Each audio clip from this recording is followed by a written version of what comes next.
Welcome to Investing Insights, partnered by Right Property Group. This is your host, Phil Tarrant.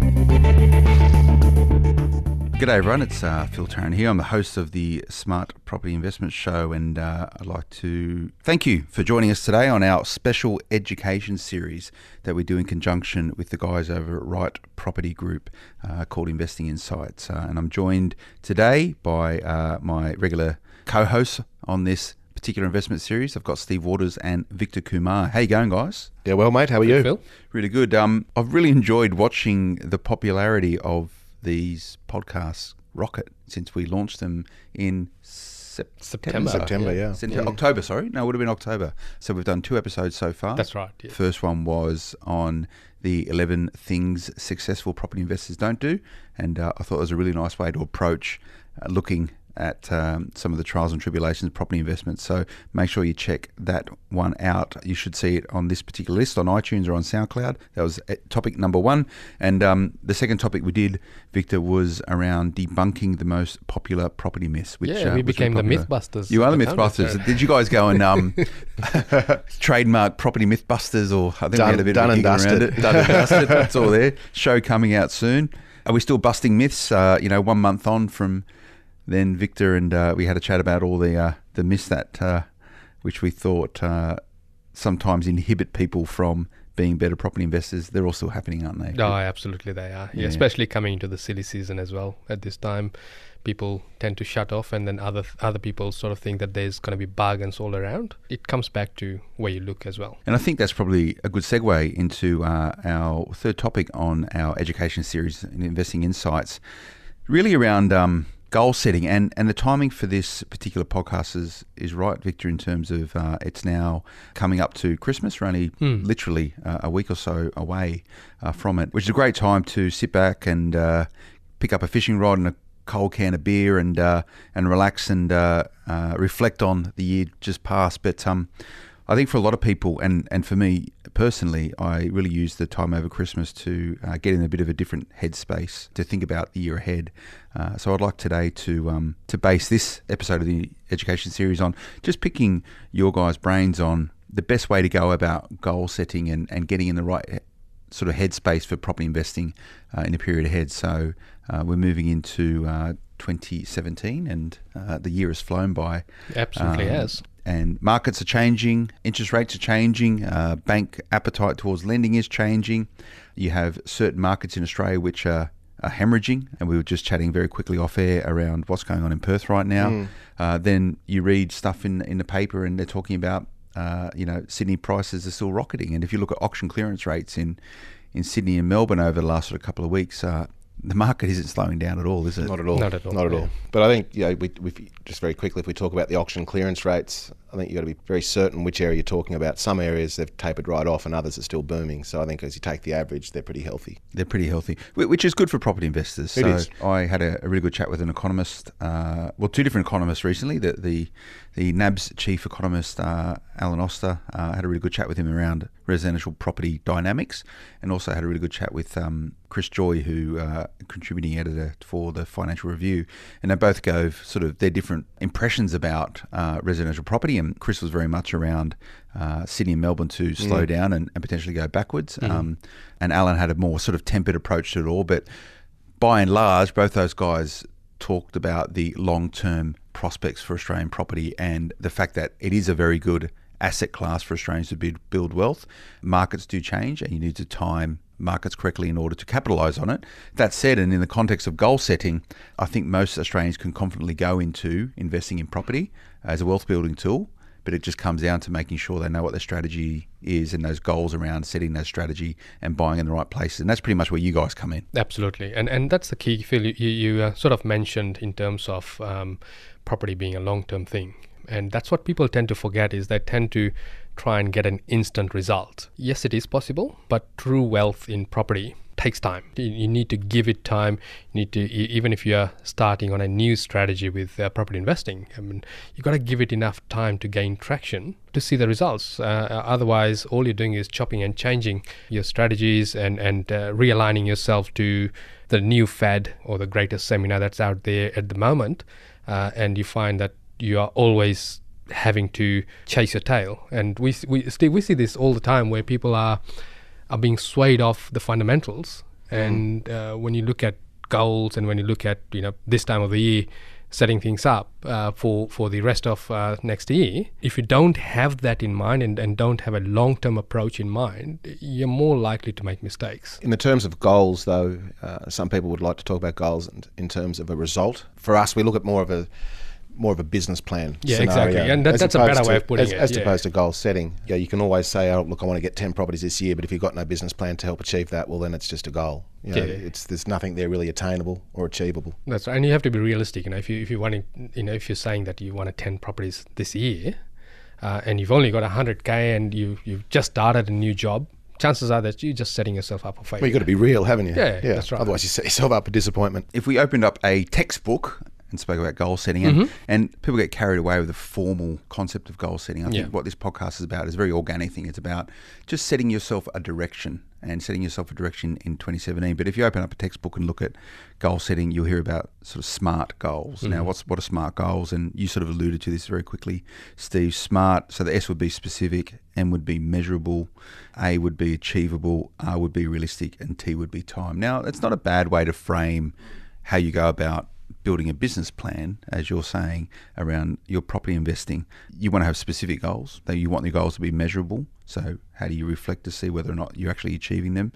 You want them to be achievable. And a lot of people go into property investing and say, I want to buy 10 properties in a year, and they've just started a new job, etc. So that's not really achievable. They need to be realistic, and they need to be time bound. So I don't want to get too theoretical with this, but I think in terms of getting yourself in the right mindset to be a better property investor is probably a much better way to think about this. So from what you've seen, Victor, with your clients and those clients of yours which have gone about building good, healthy, largish size portfolios, how would you sort of explain their mindsets? What do they do really well that you think our listeners could take a leaf out of their book? The first thing I think, and this is just not limited to our clients, this is even, if you look at it from a general perspective as well, once you've set your milestones and so forth, you need to then latch onto someone that can actually get you to that, whether they've gone through the journey themselves or there's a group that can help you. So as an example, one of the things we do, which Steve and I have been doing for well over 8 years, is we run an open forum where on a monthly basis we allow these investors to come in and network and leverage off each other's knowledge and leverage off our knowledge. And you need to surround yourself in that environment so that you can actually continue building on the foundation that you've set. So you've set your goal as an example of getting, take Steve's example of 10 properties. First of all, of course, you've got to make sure it's realistic. But let's say it was. You then need to surround yourself with other people that have done something similar so that you're not reinventing the wheel. And what you find then is that the journey is far easier. And then, of course, you've got to come back and re-look at your milestones over and over again, because life happens, things change, focuses change, and you can't set things in motion now and then expect it to remain static in 12 months' time, because the economy changes, the property market changes, your job situation may change. In terms of the mindset that good property investors get into, you talk about goal setting or having a plan in place, a roadmap to get where you want to get, and that is a plan which is typically influenced by a number of different factors. One would be your capacity to earn income, to therefore service or secure a mortgage. Another one would be your life goals. Another one would be your maturity of your life as well. So you might be early on, you might be in your 20s, or you might be looking for creating a family, or you might be on the backside of it. So there's a lot of things which will influence the way in which a property investor will set a roadmap. And I know you guys work quite closely with your clients in helping developing those roadmaps and also advocating the role of a very good accountant as part of that process. But for me, and what I've seen watching you guys over the years, is that the whole sense of community is key for property investing. So I'm a big advocate for that people pay for advice. good advice. But you don't always have to pay for advice as well, because what you said, if you surround yourself with people who are doing similar things or more advanced than you. Surround yourself with doers. And it's the same, I play tennis. I don't want to play tennis with someone who's worse than me because I don't improve. Yep. I want to play tennis with someone who's better than me because I play up to their level. So same exists with property investing, doesn't it, Steve? So, I'm just picturing you playing tennis, the sweatband and everything. That's just I've got to get that out of my head. I got a big serve. It'd probably do the McEnroe now. Throw a tantrum. Look, you don't disrespect the analogy. I thought it was pretty good. Hey, I'm the king of analogies, not you. No. We'll just go with that, right? Look, just coming back to surrounding yourself with like-minded people is important. It's really hard to achieve a goal if you're just going to go one out by yourself. And Victor mentioned the open forums that we hold, and you mentioned the fee for service. We encourage people to come along to ours, and if you don't use us, you don't use us, but absorb as much knowledge as you can. Surround yourself with the positive people. We do. If we can learn something new every day about investing, that's awesome. If someone can show me how to paint a property quicker, faster, cheaper, I'm all for it. But you do need to surround yourself with the people, otherwise it's just too hard. And that means everything from property strategists through to accountants, painters, plumbers, property managers. It's a big team. And what I find interesting about property investing or property investors, and it took me a little while to work this out, and it was a bit of a realization for me when I went, if you listen to this podcast, you might be doing the same as well if you're new to investing or think about investing, is that you think property investors are a particular type of person or people. I can unequivocally say that property investors come in all shapes and sizes. Absolutely. You be surprised the investors that I run into, and you cannot stereotype what a property investor Not at is all. like, and you must see the people you work with, the diversity of people. Huge. Yeah, it's huge. And and this once again comes back to the type of person is or the goals. One thing that they do all have in common is that they do have a goal, and in some way, shape or form, they're driven. Yeah, absolutely. And they hold themselves responsible for whatever the outcome may be. The key is that you have to make sure that you've written those goals down, whichever way, whatever works for you. So you've written them down, and then you're actually reviewing them quite regularly. It's not, write down the goals in the beginning of the year and then forget all about it. And next year when you open the book, it's there, and you said, did I put that down? And part of what I do, I actually set my goals between Boxing Day and New Year's. So I've actually got my goals, and I'm hitting the ground running on 1st of January. And I've done that for years now. And Steve, you remember when I showed the original book that I have, a lot of those have been ticked off. Some of them have, I go back to them and say, what was I thinking? That's silly. It's shooting for the stars, and it's never going to happen, given the changes that have happened in my life. So it's important to also keep your old goals parked aside and still available to review, because it shows also how well you've grown in terms of your mindset over the years as you become more and more cluey with your property investments and in life in general. Talking about mindset, and this is, I like the concept of mindset, because how you're thinking or feeling is going to dictate the actions that you make or the activities that you do. When you talk about mindset with property investors, typically there's an on or off button. It's whether I'm a property investor and yes, I'm investing, or yes, I like the idea of property investing and I'll talk about it till the cows come home, but I'll never actually do anything about it. Yes. Is that a fair sort of split between the haves and have-nots? Yeah, it's a really good analogy, actually. Another analogy. It's 2-0. I feel like I'm a little left behind. I'm yet to come up with one. Most people would say keep away from those type of naysayers, so to speak. But if I take myself, I actually like to surround myself in small portions, with the naysayers, because for me it's motivation. It's good research, right? Yeah, well, it's great research. Go to a potential property investor that's never going to do it, and they'll give you every reason why not to invest in an area. And it should form part of your research. But surrounding yourself with, once again, both types of people is inevitable. So you just need to mitigate that some way, shape or form if you're going to be susceptible to it. But I think coming back to goals and having some tangible goal is very, very important. So often when we sit down with our clients and we say, well, what are your goals? A lot of them really, well, not a lot of them, some of them have no idea where to start. So we often talk about, well, how about replacing your income? Because you know what your income is, and it's something that we all want to sort of eradicate somewhere or replace in the future. So if you haven't got a goal, maybe using your income is a good start, and then you can adjust it accordingly from there. And then in a very short version, what we do is we reverse engineer it all the way back to the beginning in terms of property. and how to start. One of the things we came up with, Steve, was designing the decade, which was set up the decade first. So within a decade, you're replacing your income. Then you're coming back and setting a milestones to say, okay, 2017, this is what I'm doing. I'm buying one property a quarter. This is what the properties look like, not necessarily where they are. This is what they look like in terms of numbers. By numbers, I mean cash flow. So that when you're investing and when you're becoming aggressive in terms of your goals and goal setting, you're not painting yourself into a corner where the interest rate's gone up by 1 basis point and then you're struggling.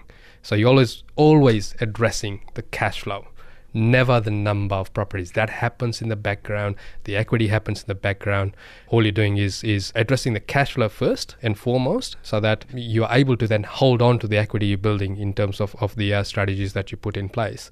Once you've done that, obviously you need to absolutely make sure that you take some firm action pretty much straight away. Don't leave it till February to get started when the kids are back at school or bedded down in your job and all that sort of stuff. It's already too late. And I think that's where fundamentally people go wrong, as you say, Vic, because people tend to think that the ultimate goal is the wealth, and it is, but they tend to forget about the cash flow along the way, because you can have all the equity in the world and all the wealth in the world in terms of asset value. Yeah, you want to control the wealth with cash flow, right? Exactly. Yeah. But if you haven't got the cash flow to support it, well, then you've got nothing. If you go back to the GFC, no one went into liquidation or was bankrupted from lack of equity. It was always lack of cash flow. And I tend to think people forget that. And if I was a betting man, I'd say this property cycle, investors now are starting to just concentrate on equity growth. They're forgetting that cash flow is king. And that doesn't mean, as a side note, that you go to some one-trick pony town and invest in mining stock or mining Still address properties. The fundamentals. Yeah, the fundamentals have got to be there. But people have forgotten that cash flow is king, and somewhere in the future, whether it's 1 month, 1 year, 10 years, people are going to hurt, unfortunately, and it'll be because of lack of cash flow. So if you address that fundamental as part of your goal, so that should be the first cab off the rank, is I've got to control my cash flow. And that might be bad debt, it might be credit card debt, it might be your income, whatever it may be, to be able to qualify for a loan. Well, then that should be your first goal, is to control that portion of your cash flow before you can actually look to the end goal. Yeah, absolutely. And further from that, then we also nominate the amount of cash flow per week that we are putting aside to help with our property investing journey. So is it only a $50 a week that we can put aside, or is it $500 a week we can put aside to hold properties? Because then that will determine what type of property, right? And that $50, just to, I suppose, clarify, that $50 a week is not what you put into savings. It's the negative cash flow component. Correct. Which is, as usual, pre-tax dollars. We don't take the the tax or the gearing into account. And that's Always think gross, not net. Always gross. Always. Well, net when you talk about your cash flow, but people tend to think that, well, if I can afford $200 a week now, as an example, and I'm going to get that back in tax, that's a pretty dangerous position. And there's been 100 podcasts and 100 articles about why you should not really care about negative gearing. Yeah, don't sugarcoat it with the tax benefits. Yeah, because Absolutely. they can change. Yeah, it's an outcome investment. Right. What I take from that short dialogue you guys had was, if I'm a property investor new to the industry or new to the market and I'm starting off, I need to first think, what is my appetite for being able to cash into my portfolio over time? So if I'm a young guy or a girl and I'm 22 years old and I'm out drinking beer and wanting to travel the world and do all that sort of stuff, how much am I willing to sacrifice to hold property now? If you're in your 30s or 40s, what is your capacity to be able to hold the property, not considering the tax benefits? So it's very much around your risk appetite. Absolutely. It's very much around your lifestyle. It's very much around how you choose to want to live your life. If you're happy lying in bed every night worrying about finding $2,000, $3,000, $4,000 a week to top up your property portfolio, that's fine. If you don't want to be in that position, you need to be thinking about cash flow very early. Absolutely. Because that will determine and dictate the properties that you choose to buy and hold, but also your overall sort of investing strategy moving forward. And that comes back a little bit to what Victor was saying earlier on in terms of, this is not a get-rich-quick scheme overnight. And unfortunately, what we're seeing a lot of the media are the wins or the result, but they don't perhaps know the figures or the story behind it, that they've been working for 10 years to save up ample deposits, or the sacrifices they've made. And I'm not saying that everybody should sacrifice and live on 2-minute noodles, but obviously there are going to be some sacrifices as time goes on, whether it's time, cash flow, or even opportunity. Yeah, so all of these wins, it's like the iceberg. You're seeing 1/3 on top, but no one sees the 2/3 at the bottom. Absolutely. So I got an analogy in. There you go. Yeah. I like it. I'm lagging here. I thought it was only 10% above water. I thought 90% was under. No, this is heavy ice. But I think it's a really good point, because this is, and anyone that's listened to any of the Smart Property Investment podcasts before, I've spoken about the rationale for us to create Smart Property Investment. A lot of it was this Around the truth. Yeah. All the bullshit, which there is plenty of in property investment. Absolutely. And a lot of that stems from some unscrupulous operators tying up Aussies into properties that they shouldn't be buying. Let's call them what they are. They're property spruikers, and there's been a history of that. That's right. And a lot of them are wrapped up in cliches. This will go up in value overnight. Analogies. The get-rich-quick property investment strategy, sorry to dispel anyone's dreams of this, but it doesn't exist. And if it does exist, you're doing something which is so risky or potentially illegal that it's just not going to work. So and to be fair, though, there might also be a portion of luck in absolutely there. Luck in there. Like, take the Sydney market. I don't think anybody thought that we're going to have the vertical growth that we had. You should account for the worst, and everything above that's a bonus. I'm a bit of a product of luck myself. No, you're not. Or You good met us. Fortune. Or good fortune. But it's funny, because there's a lot of different things which are going to influence the success of your portfolio. Now, I'd like to think that we've bought well, and we've bought well because we've had good advice. The good advice that we've had is you guys putting us into the right properties at the right time, and that's smart business on my behalf to get you guys to do that. And I highly recommend to all our listeners to think about who can help play that role in your portfolio.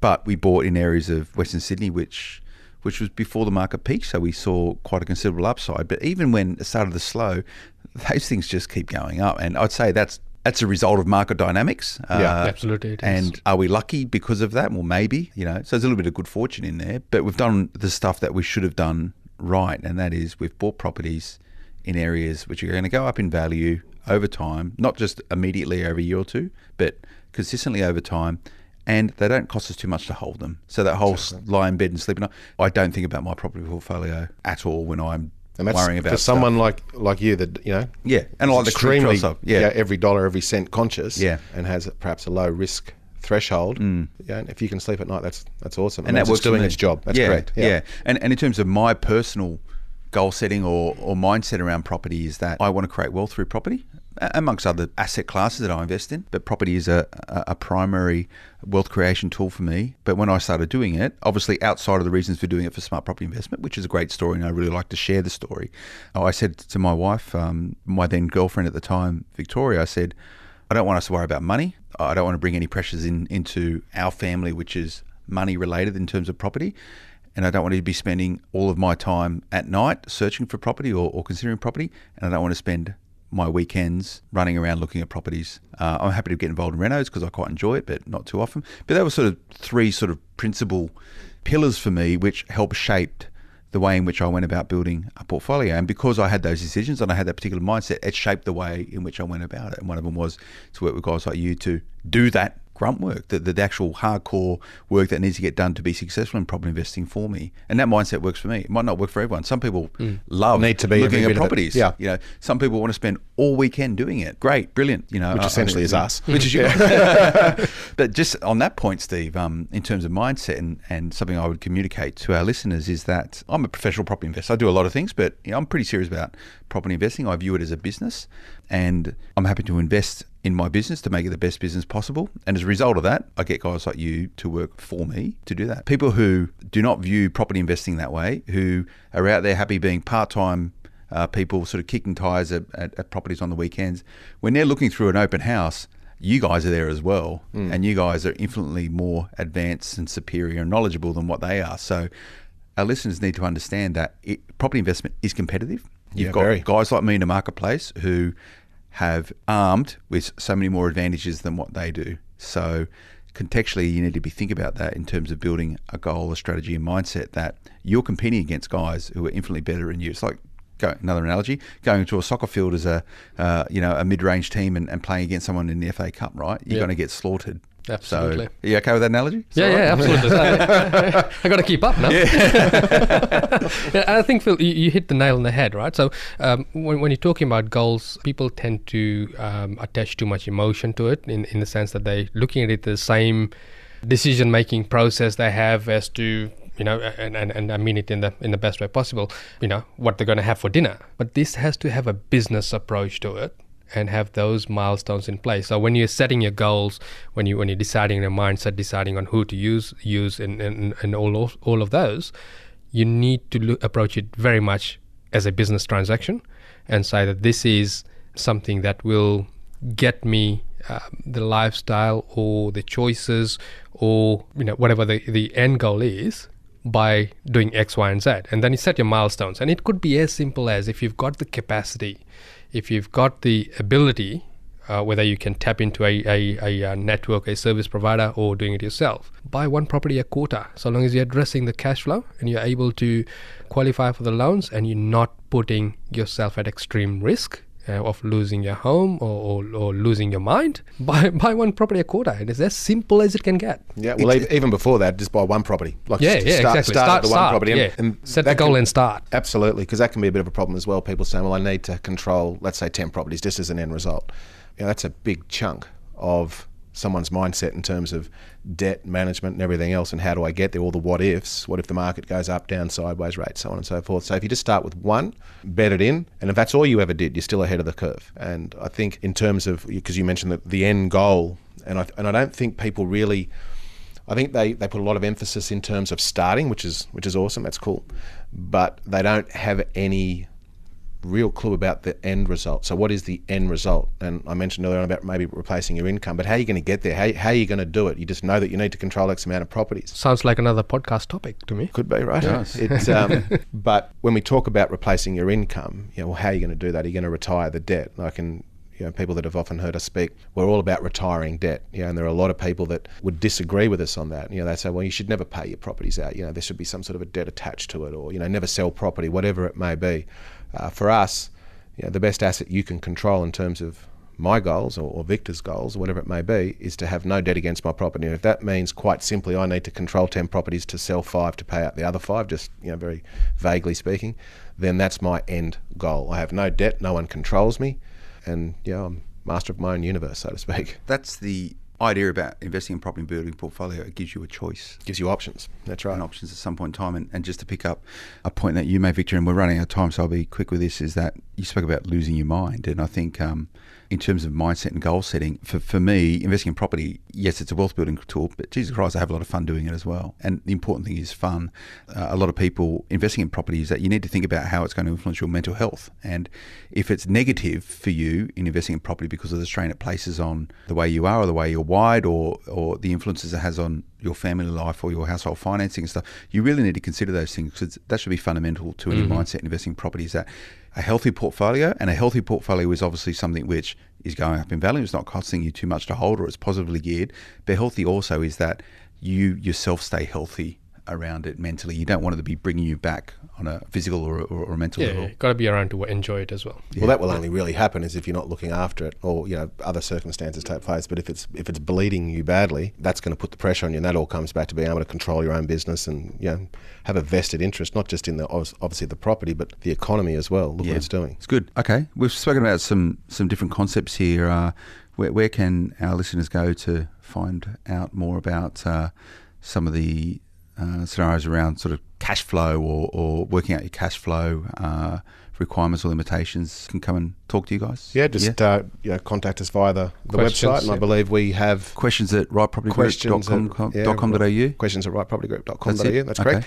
And if you're in Sydney or Melbourne, just come along to the open forums we have on either the first Tuesday or the last Thursday of every month, depending on which state. How do you find out about those? Go to the website. Or go to our Facebook page. Or our Facebook page. And the topics are up well before the event. Cost $10 to get in, just to help us pay for the room. And once again, we'll have guest speakers speakers about different topics, and ourselves, of course, and it's just an open forum. No pressure, safe place is what we like to call it. There's no sales. No sales whatsoever. You're not I signing can up for contest that. anything. I've actually presented at some of these. You as well. haven't, yeah. I've been. They're good. It's I guess one of the key things I take out of this podcast in terms of developing your mindset and goal setting, ability to set goals, but also your goals is surround yourself with people who are doing similar things would be a key thing. So I'm sure people appreciate getting involved in your network because it's a strong network, and they're all very different people as well. Very different people. Thanks, guys. Appreciate you coming in and joining us again for our education series, Investing Insights with Smart Property Group and Smart Property Group. It's a new one. There you go, new venture. Investing Insights with Smart Property Was that an analogy? Yeah. Investing Insights with Smart Property Investment and the Right Property Group. I really enjoy the collaboration, guys. I think we're delivering something which is value to our listeners. So let's do it again next month for topic 4, where we're going to talk about investing in units versus houses. So is there a right answer? Look forward to it. Yeah, leave you guys waiting for another month. But remember to check out our other episodes. Our first episode was 11 things successful property investors don't do. And our second topic was debunking the most popular property myths. Thanks for tuning in. We'll see you next month. Bye-bye.